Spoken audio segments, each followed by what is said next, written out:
Ну, вот я могу взять себя. Вот все небольшие, но признаки налицо.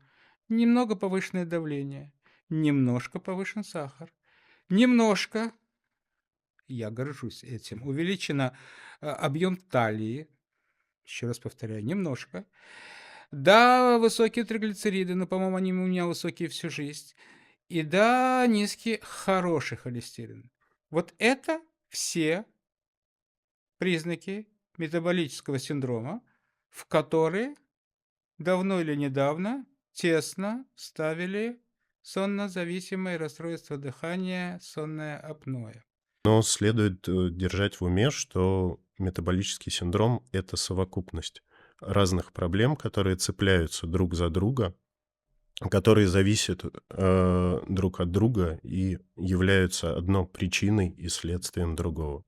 Правильно в данном случае работать по всем, точкам, а, по которым мы можем исправить эту ситуацию.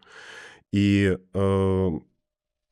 то, что в, оценке пациента с, признаками метаболического синдрома мы учитываем, что у него могут быть нарушения дыхания во сне, это один из ключевых моментов, потому что, как бы это волшебно не звучало, но проведение СИПАП-терапии у этих пациентов приводит и к нормализации артериального давления, и к нормализации уровня гликемии, и к улучшению липидного профиля.